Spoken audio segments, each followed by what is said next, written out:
I know sometimes the whole return to office thing is just like, oh, come on already. Why are we still talking about this?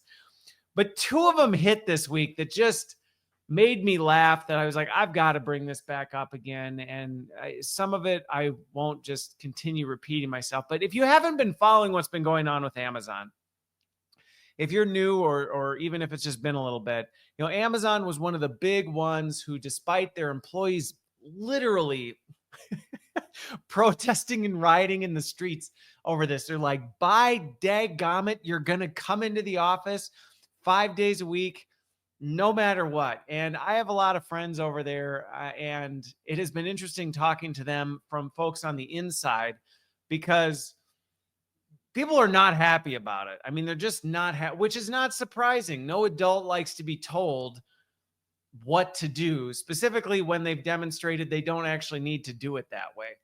So what's been interesting is they have been determined. Now, they ran into a little bit of a hiccup because, wouldn't you know, there are legal reasons you can't just force people to do this. And so in I don't know, it was a month ago or something like this, they ran into a few hiccups because it was like, well, what about people with disabilities?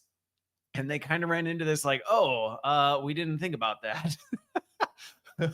But now they've come into a really big issue in that this is all over the news. But they ordered everybody back into the office. Everybody, you have to be here 5 days a week. And so in good stewardship, the employees start doing it. And all of a sudden they're like, wait. Hang on a second, everybody. Slow down here.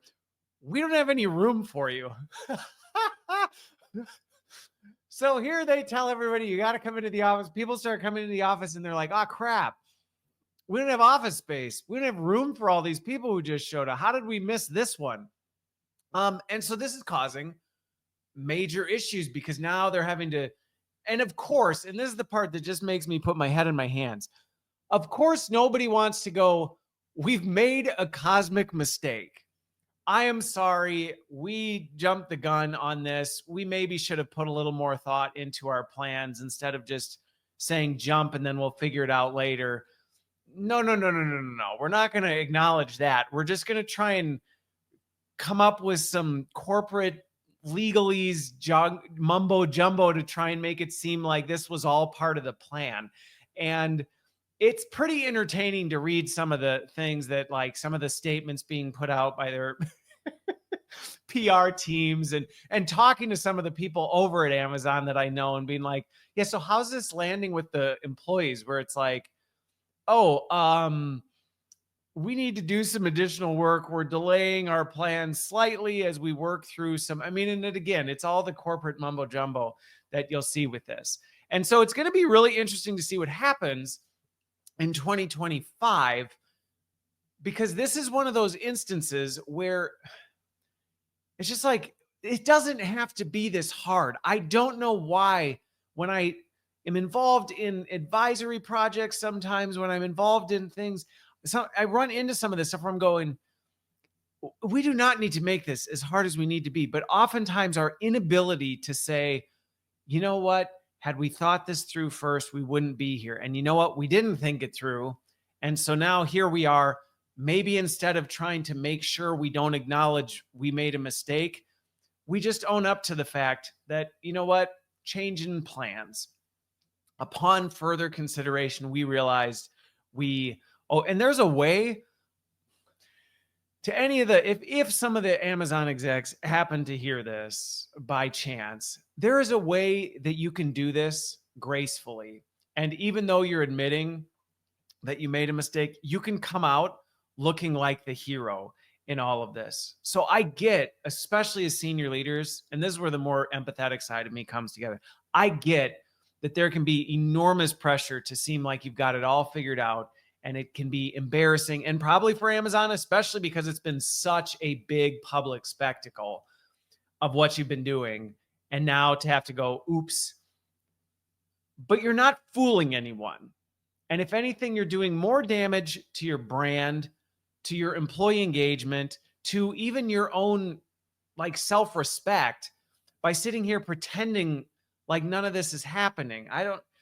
if anybody follows some of the YouTube verse, there's some big YouTubers, Logan Paul and KSI and all this stuff, and Mr. Beast even, right? They're in the same situation where it's like, everybody knows you made a giant mistake. You're not fooling anybody.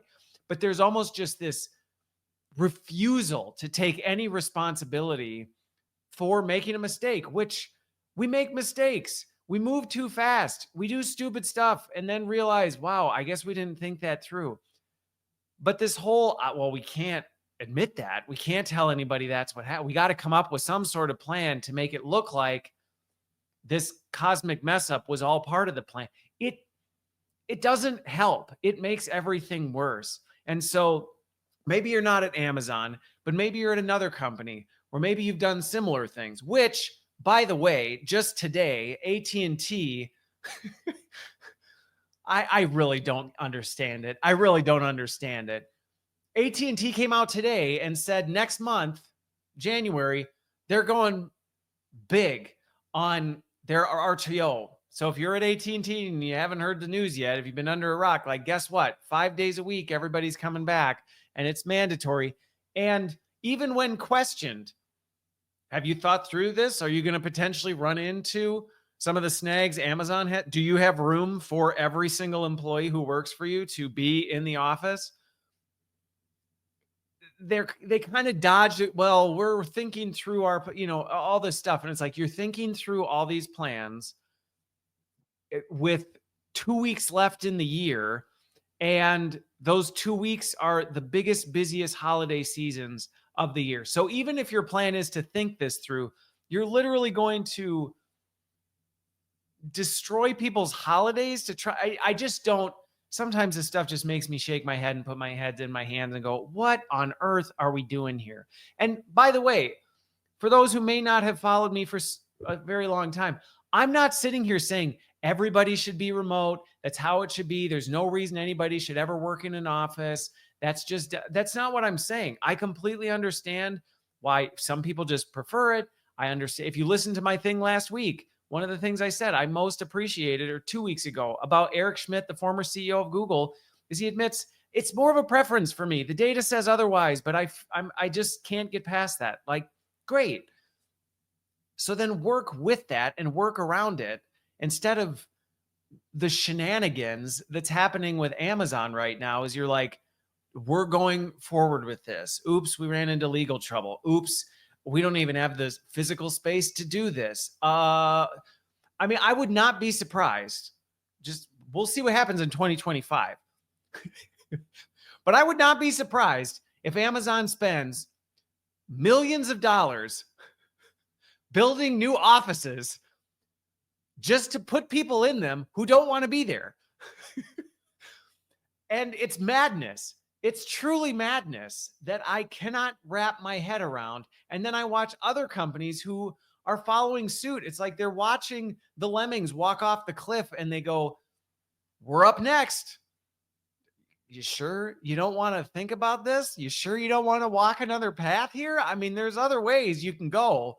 It's not over the cliff or disaster. I mean, there's alternatives, and I'm just not seeing it right now. And these whole power plays that come into play right now, they are not doing good things for companies. And as somebody, as I said, I talk to a lot of people over at Amazon at a number of different levels.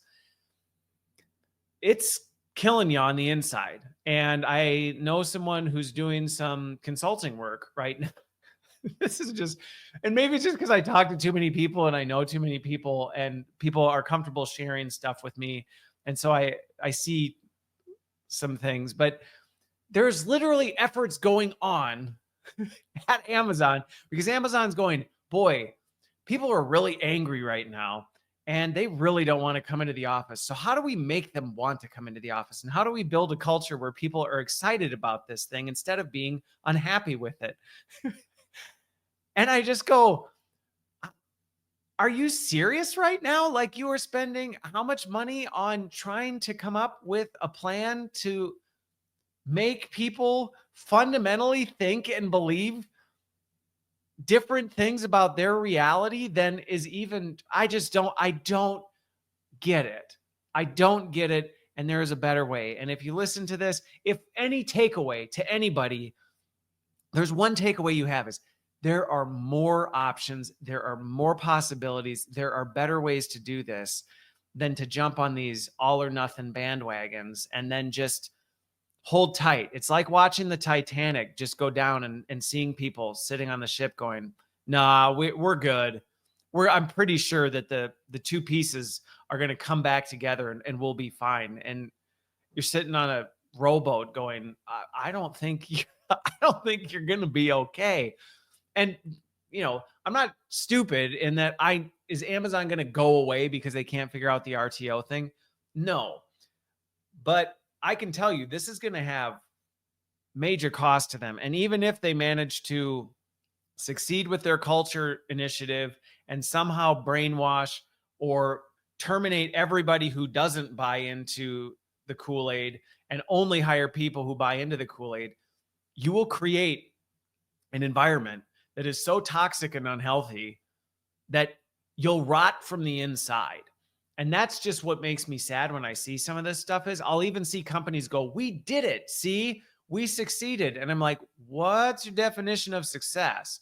Because what I'm seeing, it's going to destroy you in the end. But if that's really what success looks like, then I guess go get it. So Amazon's running into issues. AT&T's following suit. I have a sneaking suspicion you're going to do it. And I guess the other thing is, here's yet another example of why it's so important to think ahead, take the time to go slow so you can go fast, so you don't end up in a situation where you're wearing egg on your face. Because had Amazon taken the time to really even just do some basic workforce planning, how many employees do we have? How many cubicles and offices do we have? What is the fire safety limit on how many people can be in the building? Oh no. That number is smaller than the number of employees we have. Maybe we want to slow the roll on this thing. It's just, the stuff's avoidable, but there's so much pressure to just go and figure it out. So anyway, I got a good laugh out of that one, and we'll see what happens next year.